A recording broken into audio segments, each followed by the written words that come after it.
sort of relation of Enthinkment that we do in the Enthinkment Circle, and you can get there at enthinkment.com, and Bakhtin's notion that's called the Architectronic Dialogism. So I hope you will have fun with this presentation. I know I'm going to have fun. So that's our logo for the Enthinkment Circle. And you can see the founding members there of the Enthinkment Circle, some of whom you've met already. And we want to make a case for why there's a relationship between the Bakhtin circle and the Enthinkment Circle. So we'll be doing that. Now, Bakhtin, Mikhail Mikhailovich Bakhtin, born November 16th, 1895 in Russia, and died March the 7th, 1975. So roughly 80 years. And died just outside Moscow, as I understand it. He was educated at St. Petersburg University. Some of his major works here I'm holding in my hand, and want to talk about the relationship of his writings to Enthinkment.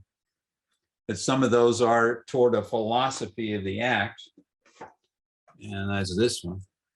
And this was actually written in the early 20s in notebooks, like these kind of notebooks that school kids use, and later on discovered in a shed in 1960 or 70, and became the book finally in the 80s in Russia, and then translated into English in 1993. So the ideas arrived late, but other books, Rabelais and His World was actually a dissertation attempt.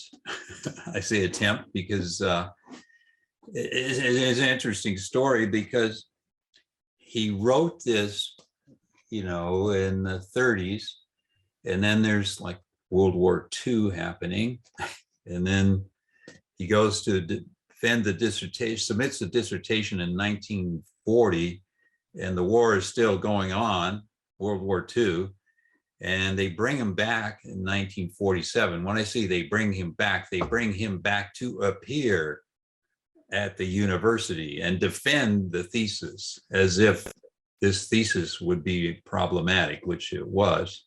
But Bakhtin chose the topic, Rabelais and His World, which was about this doctor who used to go from one carnivalesque event to the other, which could last a week to 2 weeks all over Europe, and write stories about giant body members of giants pissing on things and making fun of the Pope and all religiosity, and making fun of kings and queens, and had what's called grotesque humor about food and drink and sex. I thought you'd enjoy this. I won't pick out anybody in the audience that might enjoy it in particular, but I thought there's a connection. But why would he take such a book and submit it for a dissertation?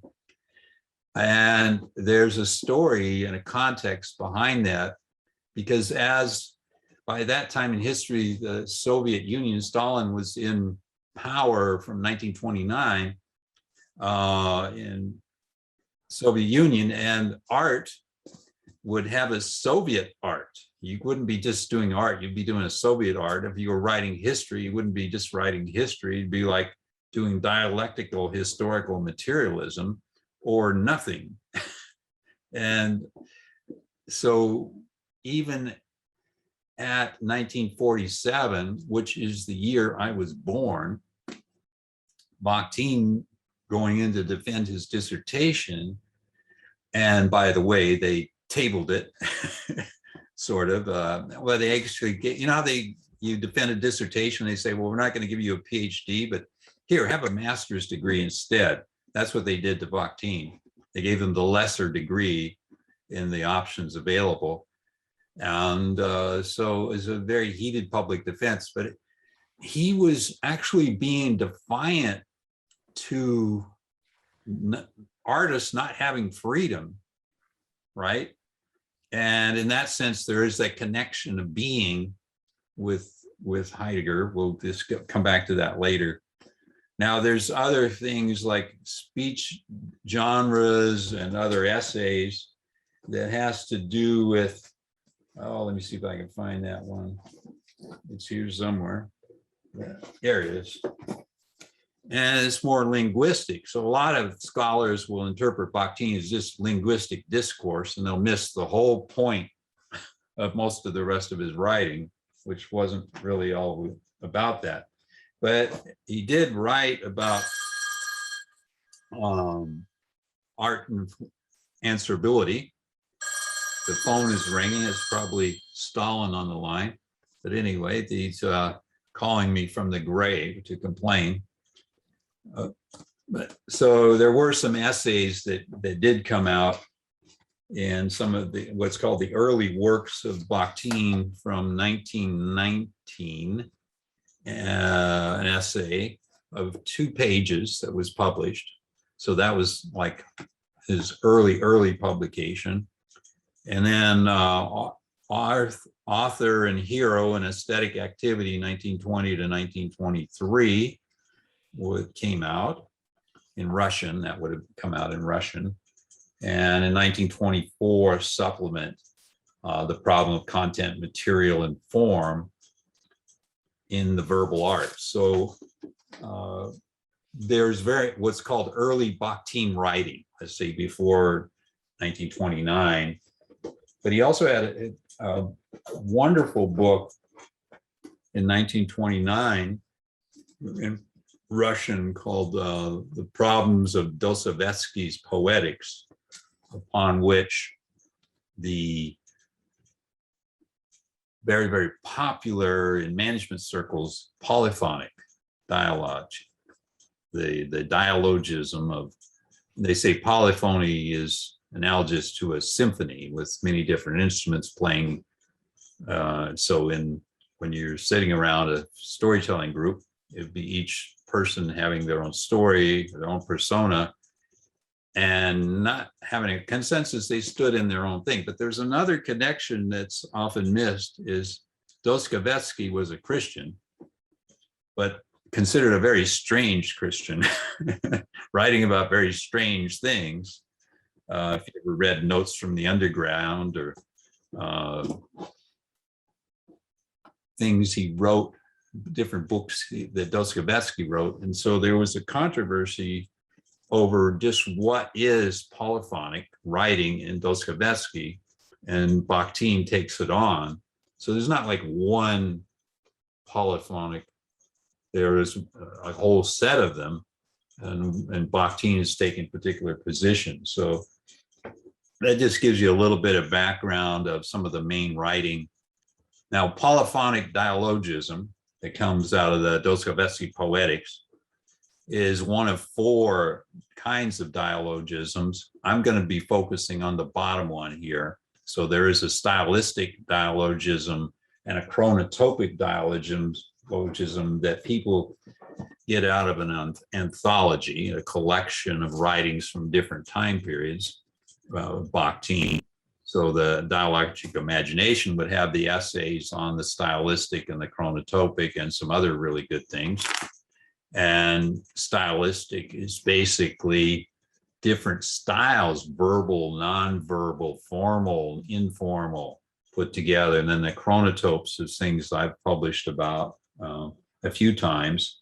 And there are 9 or 11, depending on how you count them, different understandings of space and time in novels, going back to very early novels, going back and through the period of Rabelais. So a lot of the Rabelais early writing that he submitted for his dissertation, and by the way, the dissertation was finally awarded but you had to have another Russian Revolution in order by literary scholars and folklorists in Russia to bring that about. And that's another story for another time. The chronotopic, though, has Bakhtin's understanding of the relationship of space and time. I thought you'd like that, Sabine, time, and the whole history of the concept of time as seen in different novels. But this notion of time and space also comes through, and what I want to talk about is the main focus of today is the architectronic dialogism. Now, you might ask, what is that? Is it an architect? No, it's not that at all. It's architectronic is relevant to what Bakhtin taught as philosophy when he was allowed to teach before they threw him into the gulag, because the Bakhtin circle, it was reported to the Stalinists were talking about Christ and the Bible and spiritual matters, and that was strictly forbidden under Stalin's rule. You could not have meetings and groups that were doing religious activities. That was strictly forbidden. And so Bakhtin, and we'll get to that. So Bakhtin and a couple of members of the Bakhtin circle were sentenced to 10 years. And I'll get to that. But architectronic dialogism was the simple definition, and it's way too simple, is about discourses, the interanimation of three kinds of discourses: the cognitive, the aesthetic, and the ethical. Now, why that's too simplistic, there's a couple of reasons. One, Immanuel Kant, Bakhtin taught in philosophy departments in schools in his early part of his career, and it was his life project was to kind of dethrone Kant's understanding of time and space and ethics and cognitive and aesthetics. So when we say the interanimation of three discourses, we're really talking about taking Kant's discourses and reframing them, redoing them completely, radically different. So so the words don't do justice to the project. Now, the project itself is what I want to get into, because that interanimation, what the heck is an interanimation? It means that one discourse interanimates the other two discourses, and you can't pull one away without the other. Now, before we started, and we'll get back to this, Sabine was talking about what is a very related topic in Heidegger, and Heidegger also was concerned about Kant and Hegel, and so was Bakhtin concerned about Kant and Hegel, and wanted to address this notion of, is time and space an external to the world?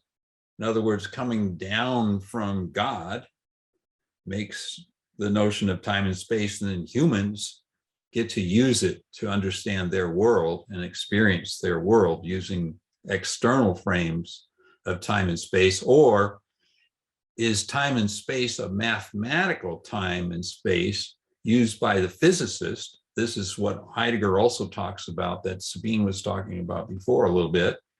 Or is it time and space as it's experienced in nature, where you have the change of the season, the movement of the planets, the planet moving around? Why do we call it sun up and sun down? I mean, the sun does not go up and down. The earth actually rotates and moves. But this is the kind of discussions that we have. So Bakhtin wanted this framework he called architectronic. And he chose the word very specifically, because at the end of one of Kant's Critique of Pure Reason book, on about page 750 or so, depending on what edition you have. Kant makes the phrase that systems, and we are all systems theorists, are cognitive constructions. To which point Bakhtin goes, no, that is not a full and complete answer. And nor do I agree with your treatment of cognitive as the basis of systems or what cognitive is, nor do I want an ethics, which is a universal abstract theorizing of ethics from which reason then happens as a logic.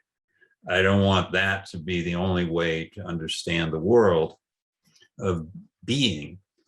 And when he says being, and this is for Sabine's benefits, when he was writing these notebooks and these school composition things that wound up in a shed, some of the pages of which have things like word indecipherable, which means this is where the mouse ate the paper in the shed from the 1920s to the 1960s until they found the notebook and were able to get it reconstructed as best they could. Anyway, he has the phrase of the once occurrent eventness of being. And he says that this is a work on ontology. So the interesting notion is Bakhtin is working on the notion of ontology back in, say, the period 1919 to 1924, which was before Heidegger's works come out. So anyway, I should show you a couple more slides and then get to the fun stuff. So one of the things I'm doing, I'm part of the True Storytelling group, and we have this notion of truth. And Bakhtin also has a notion of truth, but he has two Russian words for truth that we'll get to in a second. So truth is not born, nor is it to be found inside the head of an individual person. It is born between people collectively searching for truth in the process of their dialogic interaction. And he has a notion in the top of the slide, the centrality of concrete architectronics attempts to solve the riddle of the dual face of answerability. In other words, one face of answerability is to be the bystander and to do nothing. If you find somebody laying on the sidewalk, let's say in New York, you don't want to be sued, so you just walk on by. Or do you actually help them and intervene, which is a moral answerability. So it has these two kinds of answerabilities, and they relate to his notion of truth. But can we learn now two Russian words? And I'm saying this for Sabine because she's always teaching us German words and their meaning. So I'm going to attempt to be a Sabine right now, which is pretty fun. So he defines one Russian word, istina, I-S-T-I-N-A, as content truth of each word. We each participate in so many worlds with these words. In other words, so we are in so many like academic disciplines or professional disciplines or no profession at all.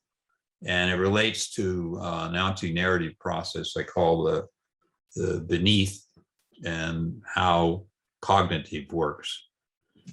But he has another thing of what's true.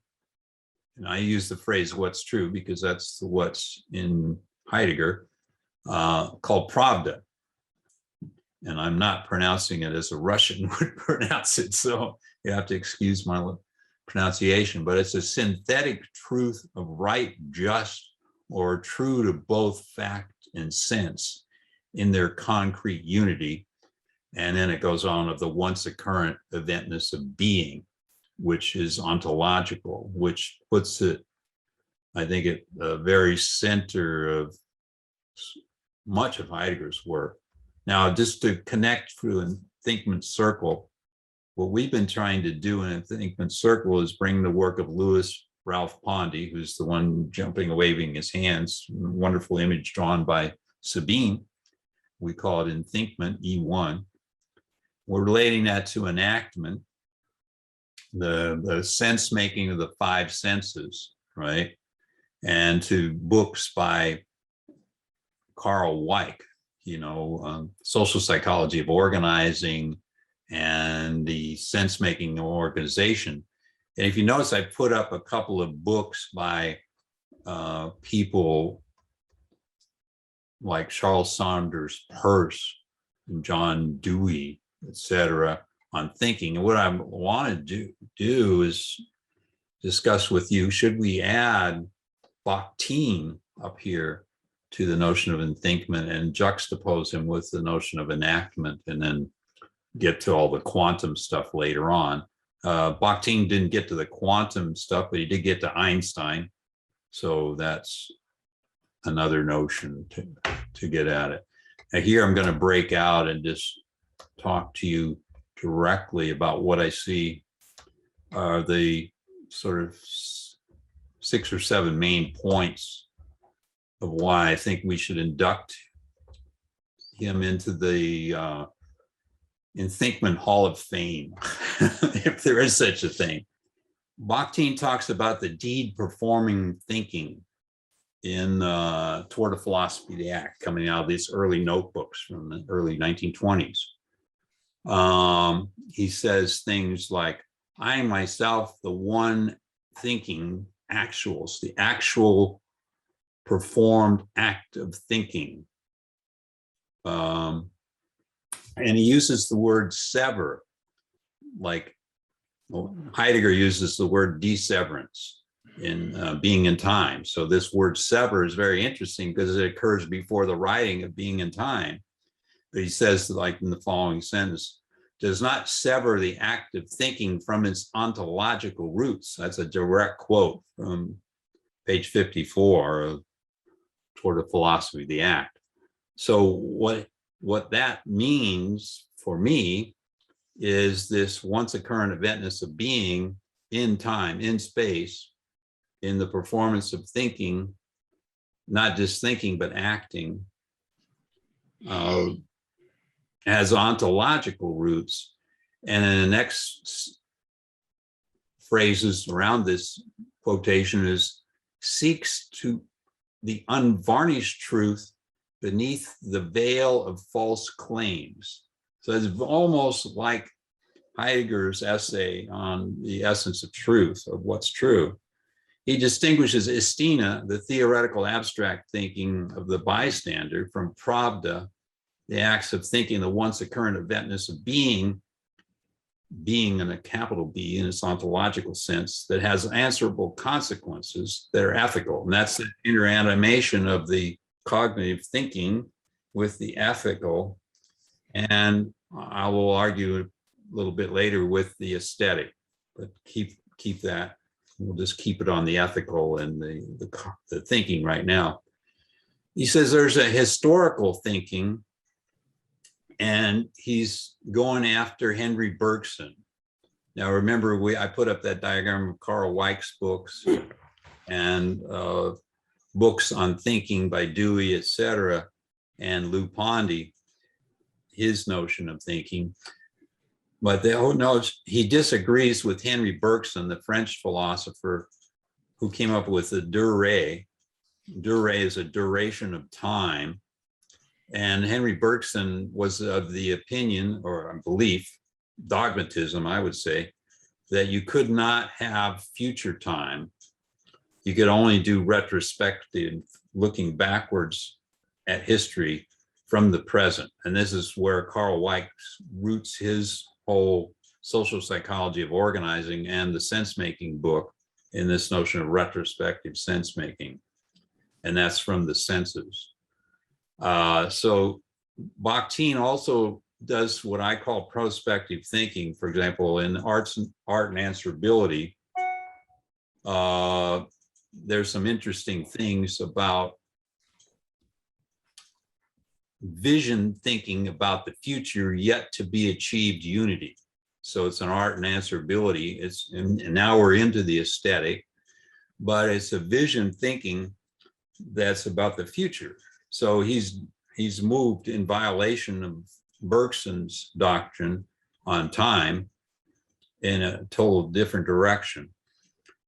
Another thing that's in toward a philosophy of the act, the early writings of Bakhtin in the little notebooks, is something called participative thinking on page 59, and again on page 60. And participative thinking would put this not just in of the single thinker, but what is participative thinking in a lived life, where you're participating and acting with others. And on page 58, answerable thinking is a direct quote.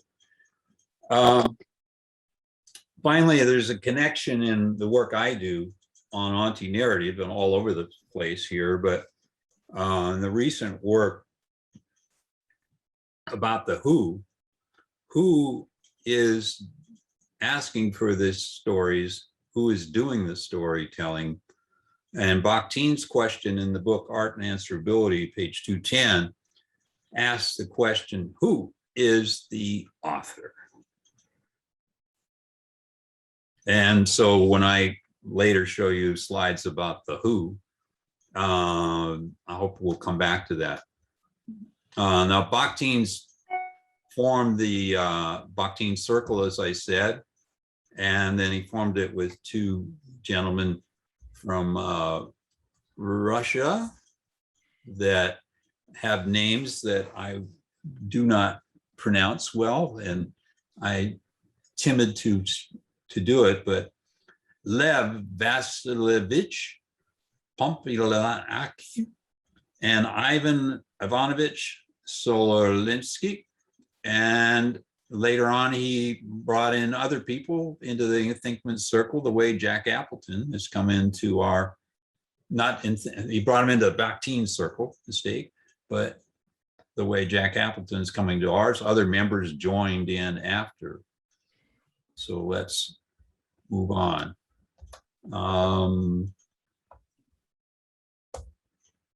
Let's see. Okay. Maybe I want to get to this one point before we go to discussion. So I want to get some things right. So let me just speak here from notes. Okay. So if you look at the timeline, we got Bakhtin born 1895. He attended the University of St. Petersburg from 1914 to 1917. At the age of 16, he was stricken with osteomyelitis, an inflammation of the bone tissue which affected his leg. And in 1917, the Russian Revolution broke out. So he starts his writing about the Russian Revolution, right? And 1918, he published the first two-page article, Art and Responsibility, in Russian. In 1990, that you will find that article included in the Art and Answerability book in English. He formed the Bakhtin Circle with the two gentlemen I mentioned in 1918. And 1920 to 1921, expanded the circle with some notables that wrote their own book. And there's disputed history whether Bakhtin was the ghostwriter of the book or whether these were independent projects. But those are Pavel Nikolaevich Medoviz and Valentin Nikolaevich Volodinov, if I got that right, and also someone else, Medvedev Isnov Kagan. Now, why that's interesting is because those other books were written in the Marxist language, not in the dialectic and historical materialism and that notion of time, not in the notion of Bakhtin's chronotope time, space, or his other approaches to time, which I think rival Heidegger. But Bakhtin in 1921, his leg is really acting up. The bone, the inflammation, it's really problematic. He's bedridden. And so he marries his nurse, Elena Alexandrova Okolovich, who becomes part of the Bakhtin Circle. And she's actually writing these notebooks, many of the pages in the notebooks that he can't scribe. He's so sick and in pain, he can't scribe. So he's writing from a position of very awkward health. 1924, 28, the Model of Dev book comes out, couched in Marxist language. In 1929, the Volitional book comes out, couched in Marxist, because you had to write in a Marxist tradition, and not in a good Marxist tradition, more in the Stalinist Marxist tradition. And 1929, Stalin becomes the dictator in Russia and promptly arrests Bakhtin and two other members of the Bakhtin Circle. And they're charged with practicing religious beliefs in a meeting. And they're sentenced without trial to 10 years in northern Siberia. And Bakhtin, because of the book that he wrote on Dostoevsky's Poetics, which came out in 1929, had a favorable review by one of the Stalinist people in the upper hierarchy. The sentence, instead of 10 years, is 6 years, and Bakhtin gets to go to a different city, but he's still exiled and he still can't teach philosophy anymore the rest of his exile. So he's in exile, and he's scared to death too. From what I've been reading, he stops writing seriously about anything that would attack Stalinist things, and, you know, protecting himself and his wife. That makes sense. Now, he did receive permission to travel to the city of Kustanani, Kustani, and I can't find it on a map anywhere. And he got a job in the government as an accountant in a local government office from 1930 to 1936. And he actually helped train other workers in clerical skills. So this is how far he was removed from philosophy and ontology.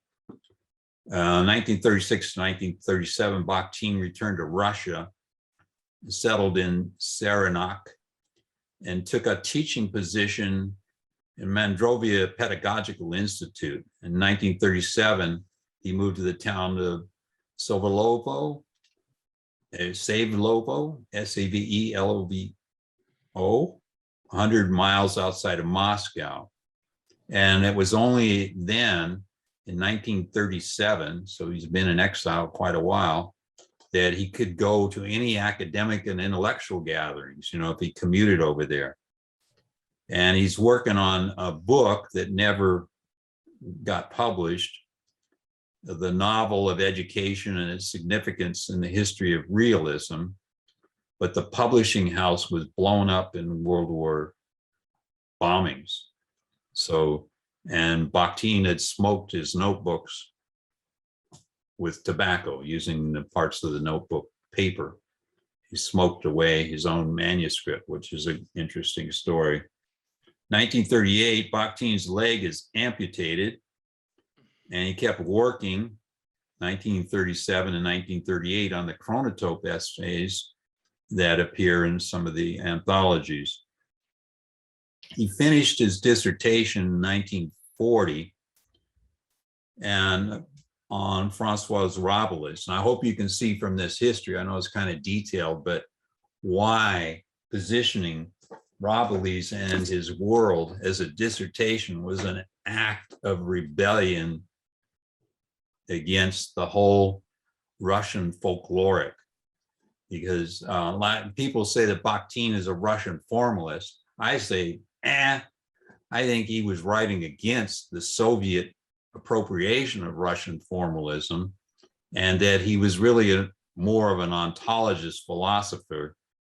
And by 1945, Rabelais and His World, the book was published, but the reason it was published is because he was able to bring out another edition, not him, but his supporters brought out another edition of Problems of Dostoevsky's Poetics, and the popularity of that book had enough of a wave effect to allow Rabelais and His World to get published. It wasn't easy to get something published if you weren't publishing according to the official doctrines. And that is kind of the definition of fascism-led regimes. He defended the dissertation, but it was denied. And as I said before, he got the lesser degree. By 1971, his wife had died, and he went into deep depression. Took him a few years to come out of it. And he wrote some notes himself. And in 1975, he died. But my point is, this was a great thinker. He was somebody that wrote about participative thinking, mathematical thinking, thinking that was of the lived person, and differentiated it from the kind of sense-making approaches of perception. And, you know, while Stalin did scare him to death, literally, in some ways, he acted defiant throughout his career as a philosopher. Okay, I'm opening it up to questions and comments before I drop into slide mode again. What do you think? Should we bring him into Enthinkment Circle or not?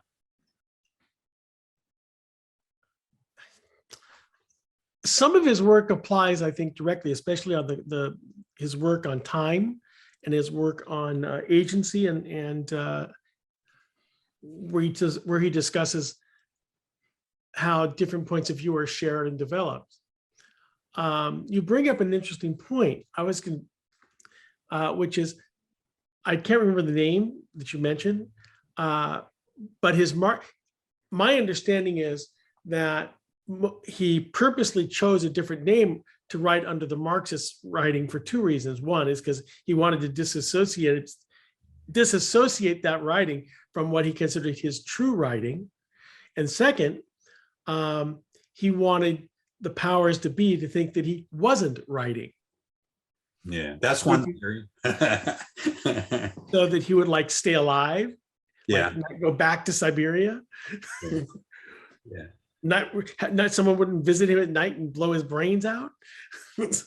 Yeah, but that would mean he's writing both as a Marxist in the dialectic tradition, and he's writing in the dialogical tradition against the dialectical tradition. So an interesting move. Yeah, interesting move. Well, I think he's certainly intellectually capable of it. I mean, if you look at dialogic imagination, he's definitely capable of switching views, switching styles, et cetera, et cetera.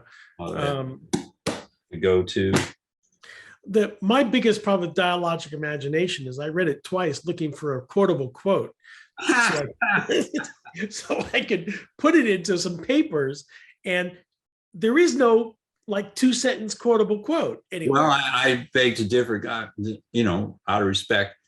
The 2008 book I did on storytelling organizations goes through the dialogic imagination and some other books by Bakhtin and the 4 chronotopes, and applies them to Henry Mintzberg's 10 schools of strategy. And well, you're a better reader than I am. I don't know if I'm a better reader. I think I just dream connections that maybe aren't there. I don't know. Well, I was like looking like, you know, for like, you know, something like Marx-esque, like, you know, to those to those that which they deserve or something. It's something really concise that I could just, Yeah. oh, here, done. Yeah. So,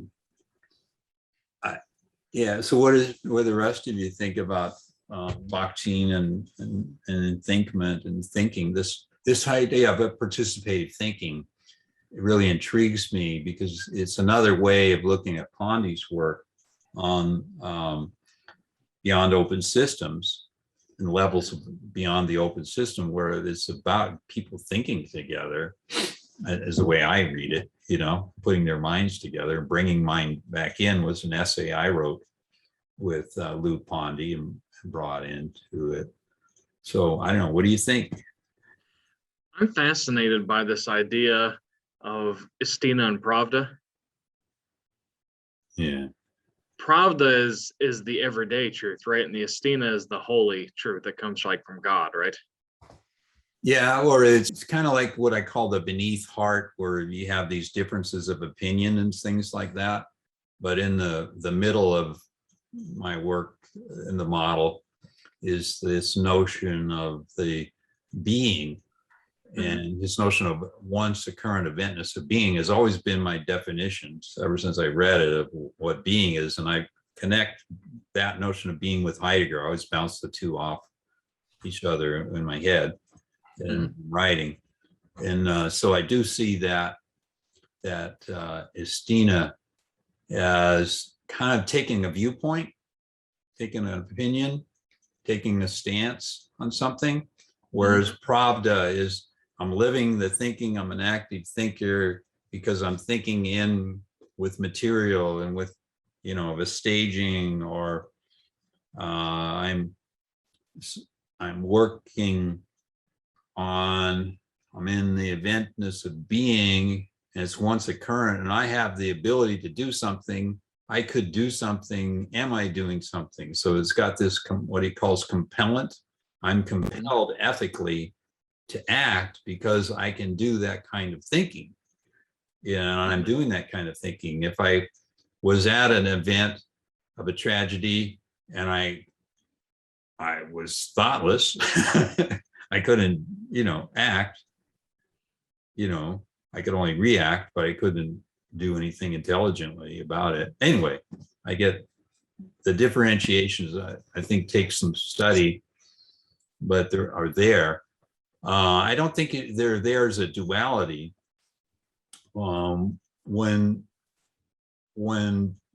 Bakhtin says there's a severance from being, an ontological being of the cognitive, and a severance of historical thinking from Pravda, and a severance from future thinking in Pravda, and a severance from spiritual, religious, call it whatever you want, kind of thinking that I call them the beyond. So my Four Hearts model, I work with the people from Denmark on a true storytelling. So what I want to get to is the architectronic model and the Four Hearts model. They fit like hand in glove in my view. They fit like hand in glove. But then I'm able to take anything and fit it in my Four Hearts model. But so maybe it's, I don't want to say not a good model. That's not good to record. But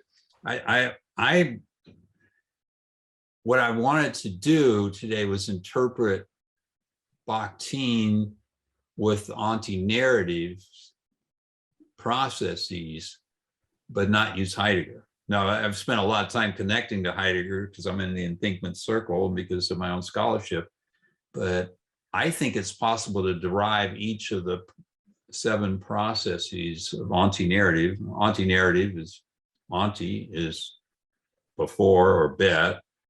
Anti is, before a bet, before of history, a bet on the future, and it's that gets dissevered from being. And that's the big philosophical problem, anyway, for me. What struck me the most actually is answerability.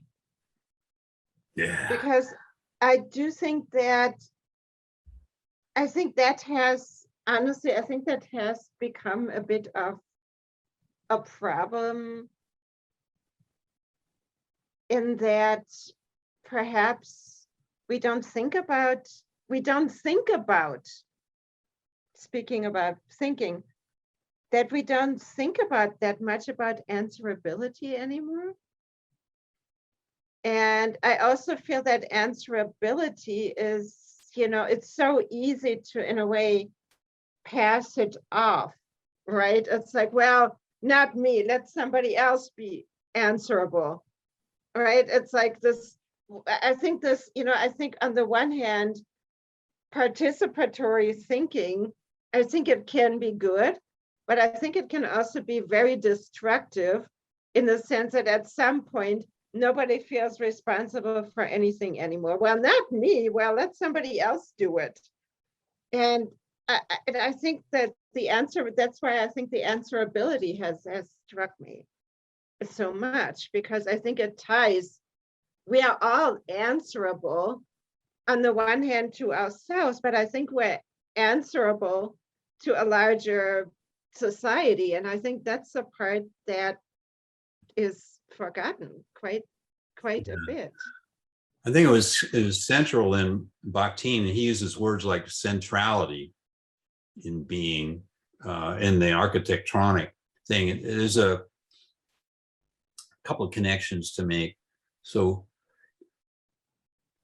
when you were presenting some of your notes on Heidegger, which we'll get to in another taping, so stay tuned for that, folks.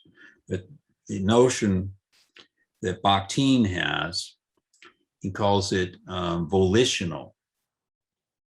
And you had used another word from Heidegger, I forget, intentionality, I think. I think there's a correspondence that could be made between this notion of Heideggerian intentionality and Bakhtin's volitional. Now, Bakhtin also uses most often in his writing the notion of emotive dash volitional, so that emotive. Now, for Heidegger is using attunement or mood or which doesn't mean emotion, but I don't think it means emotion in Bakhtin either. It's not the kind of I felt emotional today. It was more that I'm a living being, human being, so I have attunements in the world, and whether I act on those attunements or not, I get it's more that sense of Bakhtin's writing, but other people could disagree and often do. So, but the emotive, the point is, in the four hearts model that I'm going to show in a minute, if you look at each heart as having what Bakhtin calls the emotive volitional force, that connotes kind of an attunement force on and from the once occurrent eventness of being. So his notion of ontology is very specific into space-time eventness. So he uses the word eventness. It's almost like Ole Kirkeby's work on this topic of eventness, which you see in the New Proteptic, in particular in management philosophy by the Danish writer, uses the word eventum,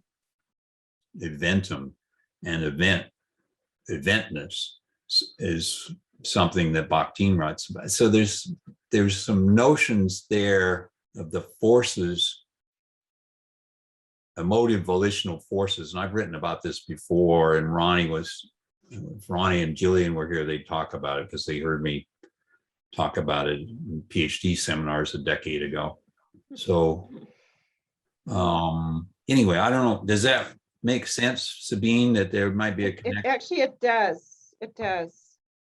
Or I do think, because it is about, I think there's the parallel to attunement, and I think the parallel to experiences, it is about experiences, and experiences is being, and being is time. So you have that whole interconnection between the three of them. This slide you can see in the, did I push share? Are you seeing this screen or not? Oh, you're seeing, okay. You can see this in my diary notes from Little Buddha, which is an offshoot of the Enthinkment website. So where you could study it in more detail. And so eventually I want people from Russia that know the maps above, because Bakhtin spent part of his time in the Ukraine during all this moving around, and different parts of Siberia, and then closer to Moscow. So that's it. Now here's the four hearts. The cracked heart of the beneath, I think, is where Istina is. And number 4 being is where I'd put Pravda. So 2 different kinds of truth. And I put historical thinking in the before, and the kind of future thinking in the bets. And then I think he's doing a lot of courageous writing about Hegel and spirit and the notion of beyond, not in a Kantian notion of beyond, because Kant puts beyond in a deontological way. In other words, time and space and the rules are outside of this universe, and we are in the universe. So that's what Bakhtin was writing against. This one here has the answer of who is the author, who is the who, in different kinds of consciousnesses. And Bakhtin's writing about these different consciousnesses of certainly the self, and the author writing as the self, but writing with other people, quoting other people, paraphrasing other people, or directly quoting them. So you have this dual notion. But we write about a participative thinking of the corporate who, and a participative thinking of the we, of the family or a society or a nation. And Bakhtin's definitely writing about that kind of thinking, and ecological. You can see some of the main works that he did, and the green arrows are, about Rabelais and his world, and how that's related from notebooks, his dissertation that we've talked about. The red arrow is the Bolshevik Revolution, happened in 1917 and 1923. And it's while he's writing the art and answerability essays that become part of that work. And the Toward a Philosophy of the Act is also in that whole thing. And, if you do this study, I'll try to put some of these slides online somewhere so you can see. I tried to detail out in each of the main publications when they were produced in Russian and when they happened in English, etc. So, but the point of today was to look at this architectronics of emotional volitional compellentness or answerability is not a Kantian theoretical standpoint. It's Bakhtin's early work, but that writing that spans the Bolshevik Revolution and 2 world wars in his 80 some years of life, is a remarkable moving around. Russia is huge, moving all around it into the Ukraine. Amazing. And the notion of what is time, what is space, and the double faces of the ethical and the bystander who doesn't do anything, and the ethical of the actual somebody who intervenes. Here's a cartoon. I've got to catch the subway. I'm late for work. Somebody else will help this person laying there. And the notion of the heart of the approach, the volitional compellentness of lived time and livable space of participative thinking. And this is a thing I've shown in other events of a new drawing of tomorrow that's digital. I like your earlier comment about what is participative thinking and what is it always a good thing. Does not mean a live act for my own sake. Is the centrality of my unique participation in architectronic of actually lived experiences. So I'm like summarizing Bakhtin. It's not merely a bystander answerability. It does not intervene in once occurring ongoing event. There's an ethical obligation between these two faces of answerability, the special answerability, the bystander, I call them, and the moral answerability, the compelling act deed to intervene once a current event of being. So the two faces of the ethical world, there's another person laying down. You can find a number of these kinds of cartoons. He really doesn't need help. He'll be okay. I'm sure someone else will handle it, I guess. And he might be drunk, but they don't really check.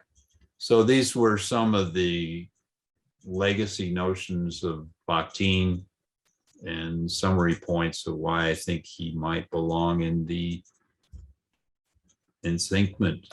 A couple things. I've been racking my brain to think. There's a philosopher who wrote a 2-volume book on communication. And he talks about one level of communication is the state which defines the world in which we live, but meaningful communication is in the here and now, and allows us to create an intrapersonal world that we actually live in.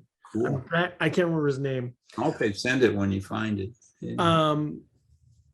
And I think that relates more to Heidegger than to Bakhtin. Well, I don't. The question I have, I think you're onto something. Sure, bring him in. But if you're volitional, but meaning is in the receiver, how does that work? Yeah, yeah. Because Bakhtin very clearly says meaning is emergent in the person who receives the message, not the person who sends the message. Sure. How can he also claim volitionality? Well, what do you all think? I'm trying to think of the word that they use in the translation. Sure. I think it's a good point. Duncan and I write about Mary Parker Follett and power over and power with. So he's in this power over system. There's authoritarian, hierarchical, dictatorial, fascist regime. And the Bolshevik revolution happens, and he sees some possibility of freedom. And then, bam, World War I happens, and then Stalin's installed, and he lost all his freedom. So in some sense, it's only in the Enthinkment, and not Enthinkment, but in the Bakhtin circle, that you can have those interpersonal, intrapersonal relationships, because outside the circle, he can be arrested, and everything's got to be done in the Stalinistic way. I just thought of the word. So basically, I'm asking, how do you reconcile volitional and indeterminacy? Oh, okay. Because if I'm going to be volitional, if I'm going to be intentional, if I'm going to be thinking clearly to instill a specific idea, how do I do that knowing there's indeterminacy? Yeah, the architectronic dialogism is not a bunch of chance discourses. He's looking at a very systemic notion without it being a closed system. So his heteroglossia notion is this relationship between control, deviation counteracting, and amplifying, deviation amplifying discourse. So one gets expanded, one concentrates or centralizes, but it's very much about controlling the discourse, And I think there is randomness in the process of discourse that other authors write about. And but Heidegger would say there's not indeterminacy. Heidegger would say there's a lack of precision. well, we'll ask Sabine what Heidegger would say. I'm not comfortable. I don't have a good answer for that right now, and I don't want to, just give you a bunch of BS either. I'm not going to do that. I'll plead the fifth. So you see a relationship on the power angle here, and imagine this writer trying to be a professor, getting tenure, trying to get a dissertation through, the Bolshevik Revolution happened, and he started writing, and then World War I, and then World War II, and millions, literally millions. I don't know how many millions of people actually died in the Soviet Union in World War II. I don't think they even have an accurate number. It's so high. And so he's doing, let's be participative, let's have power with. But it's a very revolutionary statement in the context of a fascist regime. I don't know. That's what I see is interesting. I mean, I keep looking at it. Interestingly enough, I'm looking at it from the lens of a heterotopia, right? I mean, isn't that fundamentally what it is? Because he's got this horrible world going around him, right? But you're almost flipping it. Yeah. The Estina is in the heterotopia, the Pravda is on the outside, right? Yeah. Well, the Pravda is kind of, he keeps coming back to Rabelais and his world and to this notion of the carnivalesque, because in the pre-Enlightenment period, he sees this possibility for freedom of expression to speak back to power, the power of the church and the power of the state, the power of the kings and the queens, and et cetera, and the power of the rich. So he wants a way to get in a dialogue with them and have them don masks and come down and participate in the sex and eating games and the festivities of carnival, not the carnival of New Orleans, not that carnival. I mean, we're talking carnival where it's like orgies and peeing on the sidewalk is okay because you got a mask on. You know what I mean? It's Marquis de Sade kind of thing, with maybe without the chains. I don't know, but there's this notion of freedom, while the people from the aristocracy or the kings and queens or the Pope priesthoods and all that, the nunneries, they look down and see, oh, look what's going on. Look at that. Look, what are they protesting against? And he wants, I think his heterotopia is he wants to bring that in to the Stalinist era. And that's amazing.